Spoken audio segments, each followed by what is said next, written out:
Dear students, good morning. Let us start the discussion on today's newspaper, that is 5th September 2018. The first article, Roads to Afghanistan. This article is about the ongoing conflict and failed peace process in Afghanistan. You know that President Trump has proposed his South Asian policy in which he spoke about greater role for India in Afghan peace process. And the second important thing which he spoke about is a regional approach. The third, he stressed on the Pakistan to play an active role in the peace process and to stop any aid to the Taliban and other terrorists. You know, from very beginning, Pakistan considers Afghanistan as its sphere of influence. It do not want any other country, especially India, to have influence in that particular land. You know, India has suffered a lot because of the Taliban rule. Indian Airlines, which was hijacked, was typical example for this. So India wants to have a peaceful, progressive Afghanistan that is politically stable. But India do not want Taliban to be a part to it. In this context, alternative to America-directed peace and developmental process, Moscow has started another stream. This Moscow stream is dominated by Iran and China. China also wants to have a stable Afghanistan for the reason that the Xinjiang province in China is also facing an insurgency. So here, this Moscow peace process, the Taliban are willing to attend for the meeting. Due to pressure from America, Mr. Ghani he withdrew from the Moscow's peace process. And the next point we need to understand here is Mr. Trump's obsession with Iran. He wants to impose sanctions on the Iran as quick as possible. You know, Iran is a neighbor both to Afghanistan and Pakistan, and there can be an alternative to Afghanistan only through Iran. So in those circumstances, India is developing Chabahar port over there. And at the 2+2 dialogue, US is insisting India to get away from that particular deal.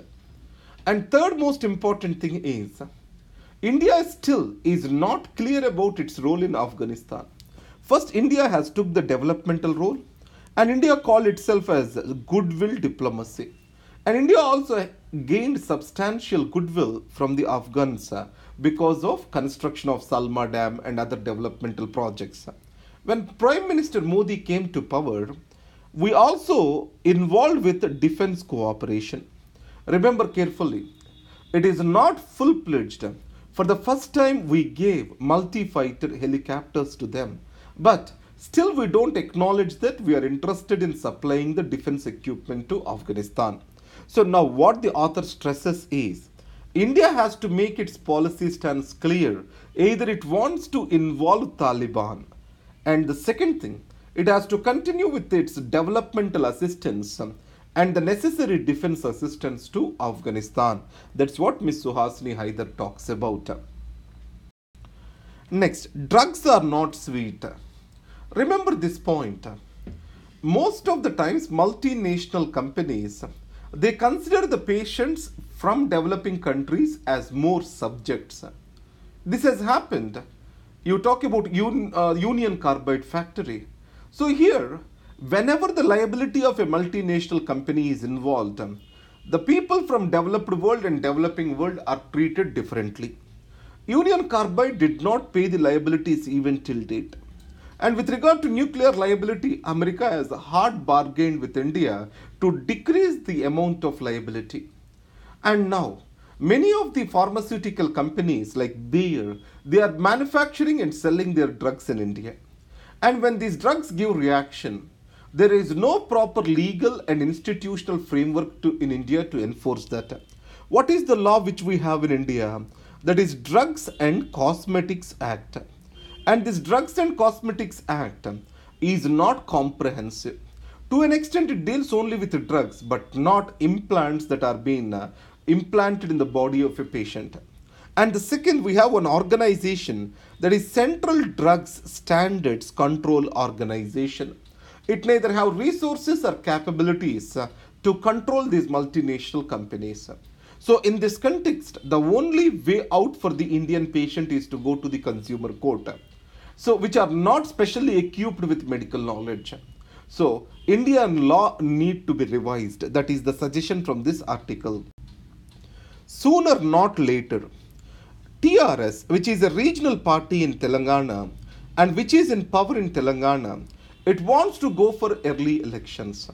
The major reasons are this. Congress is the major opposition in Telangana and BJP do not have substantial plank over here. So, Mr. Chandrasekhar Rao proposed for a federal front which is anti-BJP and anti-Congress and that did not make any progress. And TRS is a party which is formed on a regional agenda.